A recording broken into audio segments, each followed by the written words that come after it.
Does your gaming headset needs a separate amp/DAC? And can you make a budget gaming headset sound better? Well, let's find out.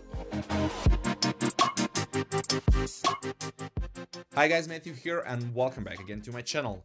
So, I got my hands on Burson Audio's more mainstream oriented headphone amp/DAC combo, the Playmate, and it actually also has a microphone input, which got me thinking, can a $50 gaming headset like this one from SteelSeries, or for that matter any other self-proclaimed gaming headset with an analog connection, really benefit out of it? I'm pointing out the analog type of connection for a reason, because if you have a headset that has a USB only connection, or to say its own integrated DAC/sound card, this little experiment is not applicable to it, as you cannot connect it to something like this Playmate amp/DAC combo. Some headsets do come with a separate USB dongle that then hooks up to the headset via its analog connection, and they are eligible for an amp/DAC upgrade like this one. On the other hand, if you have a combo 4-pin TRRS jack on your headset, it's also important to have the appropriate splitter, as rarely any of more audio-oriented gear has a combo jack like that, except maybe a so-called gaming amp/DAC, which are slowly becoming a thing lately, offering a more gamer-centric experience like greater control and surround sound.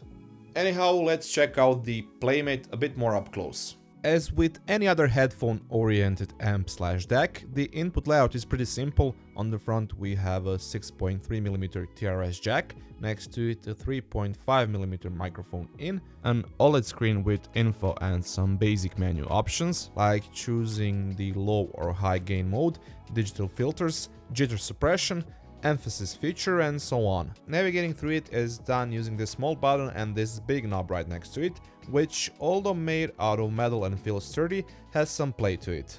But what's really cool is that we have a USB Type-C connector on the front, it acts for charging, and unfortunately it's not for data throughput also, which is a bit of a shame since the DAC itself can be hooked up using USB connection to the PC. That would be an awesome add-on. And this is where Playmate's name comes in place. It's sort of like a wordplay. I'm going to resist making any puns here. Indicating that beside being your amp/DAC, it can also charge a device which actually plays the music, like your smartphone or laptop. They've actually just released a new model, the Playmate 2. I'm not sure if this is a successor of this one that I have here, or they are just expanding their offering a bit, so be sure to check it out too. They've actually moved the USB Type-C connection to the back on that one. Speaking of connections, on the back we have a Molex 12V power connector and a barrel plug DC option for powering the unit, and for that second one you'll get an AC to DC power brick. Most importantly, here we have optical and USB Type-B connections for inputs and a preamp RCA out. To finish this back portion off, there's a big red switch for toggling devices on and off state. Until now I only had Steinberg's UR22 Mark II, but it's just too weak for my Audio-Technica's M50s. Yeah, I'm that old school. And once I plugged them into this, I got a whole another volume level at my disposal. That's why in a sense you go ahead and get something like this, a headphone amplifier, so you can literally power them to their edge of their capabilities. But before all, and in relation to the DAC part of it, so you can give it that specific sound quality note, which differs from DAC to DAC, amp to amp, depending on the components which are being used inside it. Yes, some motherboards, for example, do have a strong enough amp, but they probably lack fidelity and certain type of sound signature that something like this Playmate can deliver.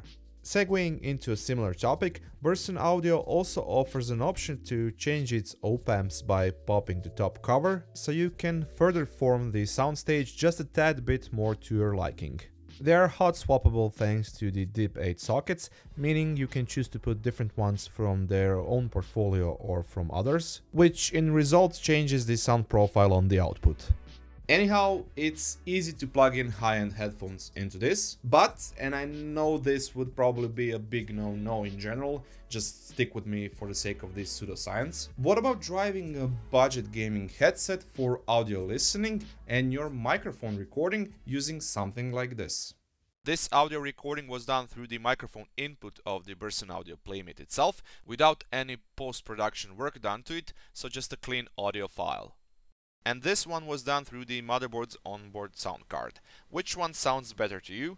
Is it better at all, or you couldn't tell the difference? Tell me in the comments down below. I really want to get your feedback on this, especially from those who have more experience under their belt.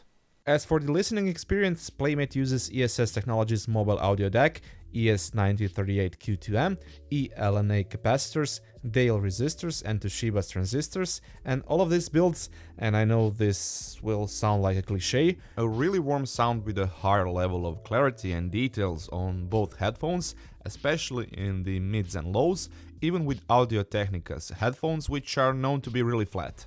Of course, these are minor increments in question, as there's so much that this DAC and amp can do in terms of bumping my listening experience with these more value-oriented segment of headphones, as in this case their drivers become a limiting factor. In comparison to something like Realtek's mainstream ALC1220 audio chipset solution, accompanied by other audio components that are usually paired with it on mid to high-end PC motherboards, it just cannot keep up with the Playmate. It's in a completely different league, even compared to UR22 Mark II. Of course, it does make sense to have a setup like this as a permanent solution with a $400 amp/DAC and a $50 gaming headset. It doesn't do it justice, but it's interesting to make this comparison and see how much further can an average performing microphone and headphones go if connected to an amp/DAC with this type of higher-end audio hardware and performance in it.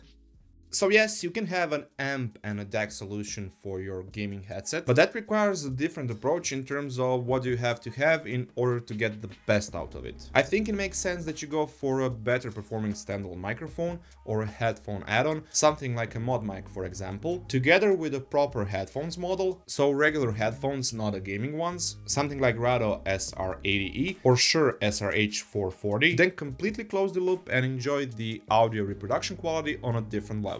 With that said, the next question that imposes itself is, if you're currently in between thinking of upgrading, should you, having in mind that you are on a tight upgrade budget for example, go for a decent amp and or DAC first and stick with the headphones headset that you got at the moment and then build upon it later on with more capable headphones, or should you go the other way around? Well, that's an interesting dilemma. I would probably go for an amp or a DAC or a combo solution like this Playmate, because remember, these are two separate things and they can be bought like that also. And with it you will be able to push your current headphones even further performance-wise, as well as the fact that it opens up different possibilities in terms of features and rids you of all flaws that your motherboard's onboard audio solution has. That's it for this time from me. Thank you once again for watching. If you find this helpful, please take a second to toss me a thumbs up, that really helps a lot. And if you like what you saw, feel free to subscribe. And if you already are, be sure to press that notification bell down below so you don't miss out on a new video. And until then, catch you later guys.